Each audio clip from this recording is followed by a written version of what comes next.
Hello student, today we see the topic of Roman numerals. As we all know that in our Hindu Arabic system we have a 10 digits from 0 to 9 to write the number. But in ancient times Roman used only 7 symbols to write the Roman numerals. And we did not use these symbols often because it did not use any place value. But nowadays Roman numerals are oftenly used in most of our clock, watches, movies and videos as well. So the symbol of Roman numerals and its value given in the table. To write these Roman numerals, we need some rules. Let's see what are the rules they have. First rule is rule of repetition. Rule of repetitions means you can repeat the symbol. But when you repeat the symbol, its value get added as many times as it occurs. Just like that, the value of I is 1. When you repeat I 2 times, its value get 1 plus 1, that is 2. When you repeat I 3 times, its value get 1 plus 1 plus 1, that is 3. Similarly, the value of x is 10. When you repeat x 2 times, its value become 20. And when you repeat x 3 times, its value become 30. But you cannot write x 4 times because symbol is not repeated more than 3 times. VLD are the special symbols which are never repeated. Remaining symbol you can repeat, but it has a maximum limit, that is only 3. Means you can repeat the symbol only 3 times. Come to the rule number 2nd. Rule of addition.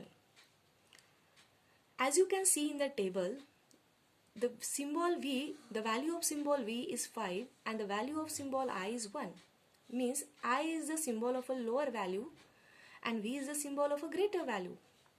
When you place the symbol of a smaller value to the right of the symbol of a larger value, its value get added. Therefore 5 plus 1 comes 6. 10 plus 1 plus 1 comes 12. 50 plus 10 plus 5 comes 65.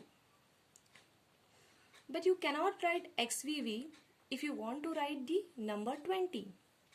10 plus 5 plus 5. This is not a way to write the symbol. If you want to write 20, you can simply write X 2 times, but not XVV. Why? Because the symbol VLD are never repeated. Come to the rule number 3, that is rule of subtraction. Just now we have seen that V is the symbol of a larger value and I is the symbol of a smaller value. When you place the symbol of a smaller value to the left of the symbol of a larger value, its value gets subtracted. Therefore 5 minus 1 is equal to 4. 10 minus 1 is equal to 9. 50 minus 10 is equal to 40. Similarly, 100 minus 10 is equal to 90. In this way, you can represent the Roman numerals in Hindu Arabic. But Vx you cannot write. Why?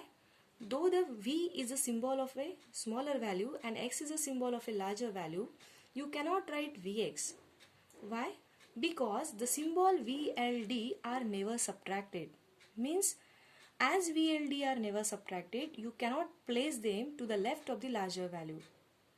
Similarly, you cannot write IC, though I is the symbol of a smaller value.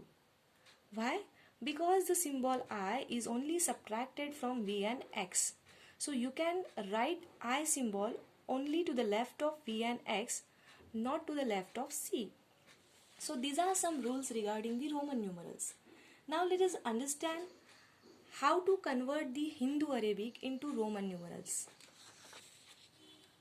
Here I have taken 2 examples and let's see how to write this Hindu Arabic number in Roman numerals. First of all, we have to convert 69 in Roman. So first of all, we have to expand 69 as 60 plus 9. As we don't have a symbol of the value of 60, we have to again expand 60 as 50 plus 10. For 50 we have L symbol. For 10 we have X symbol. So I write L for 50 and X for 10 and IX for 9. When you combine these symbols, you will get LXIX. That is nothing but 69. Come to the second example, 98. First of all, you have to expand 98 as 90 plus 8. For 90, again we don't have any symbol in the Roman numerals because these are the only symbol that we can use in Roman numerals. So again we have to write 90 as 100 minus 10. Why? Because we have a symbol for 100. That is why I write 90 as 100 minus 10. For 100 we use C. So I write C and X to the left of C. Because as we just now have seen in the rule of subtraction that when we write the symbol of a smaller value to the symbol of a larger value, its value gets subtracted. So XC is nothing but 90. And we use the symbol VIII for 8. So when I combine both these symbols, we will get XCVIII. That is nothing but 98 in the Roman numerals. In this way you can solve and do the other examples and convert the Hindu Arabic number into Roman numerals and vice versa.